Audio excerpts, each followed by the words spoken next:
अंत में भगवान शिव जी के घर के क्लेश को मिटाने के लिए नारायण ने रास्ता निकाल दिया। क्या रास्ता निकाला?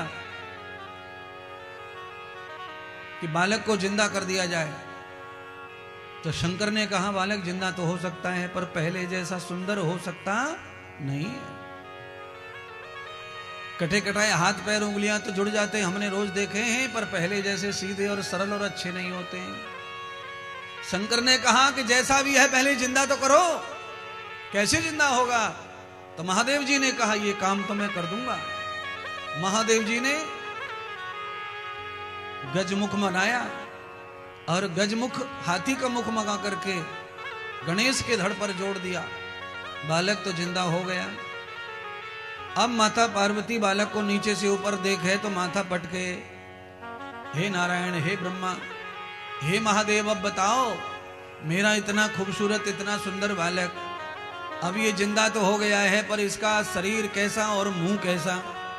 ऐसे बालक को देखकर छोरी वाले आएंगे, सगाई बिना करे लौटू जाएंगे। अच्छा बोलो, तुम्हारे बिहार में किसी के घर में ऐसा बालक पैदा हो जाए जिसका मुंह हो बैल का, हाथी का और आधा शरीर हो मानव का, तो मुझे लगता है फेसबुक पे इसके लिए तो रिक्वेस्ट करोड़ों अरबों फॉलोवर आ जाएंगे।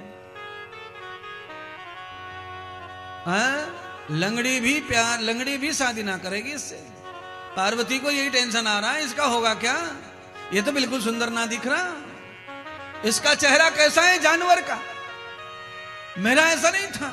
मैं कैसे ऐसे बालक को लेकर के खुश रहूंगी? मेरी कोक को दुनिया टू टू टू करेगी। सारी दुनिया इसे देखेगी तो कहेगी इसकी मां कौन है? पार्वती, जगत जननी पार्वती। ऐसा बालक, ऐसा बालक, ना ना ना ना ना ना ना ना, मैं कोई खुश नहीं हूं इस बालक से। इसे सुंदर बनाओ, महान बनाओ।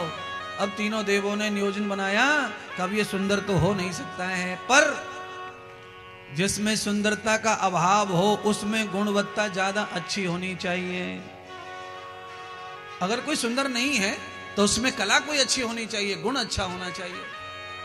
तीनों देवताओं ने मिलकर 33 करोड़ देवताओं को आमंत्रण दिया और सब देवताओं ने यह निश्चय कर लिया बैठकर कि सारे देवताओं की पूजा धरती पर जहां भी होगी उस पूजा का फल यजमान को तब तक नहीं मिलेगा जब तक गणेश की पूजा न कर दे वो। अब तो पार्वती महाराज ये शब्द सुने, पार्वती बड़ी खुश हो गई। ये तो बहुत बढ़िया बात हो गई। ये तो बाप का भी बाप निकला। ये तो महादेव से भी आगे निकल गया। ये तो विष्णु से भी आगे, ये तो ब्रह्मा से भी आगे निकल गया महाराज। ब्रह्मा विष्णु महेश ये तीनों देवताओं ने पार्वती को कहा इसका स्वरूप चाहे जैसा हो और हमारी भी पूजा का फल तभी मिलेगा यजमान को जब गणेश की पूजा होगी।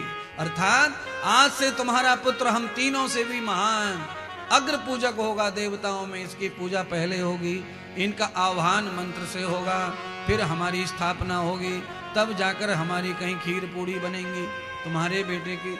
अब पार्वती पूरी तरह निश्चिंत हो गई, प्रसन्न हो गई। सारे देवता भगवान गणेश को सोने के सिंहासन पर बिठाकर पूजन करने लग गए। सब देवता ब्रह्मा विष्णु महेश तीनों ने गणेश जी का पूजन अर्चन वंदन आरती वंदन किया।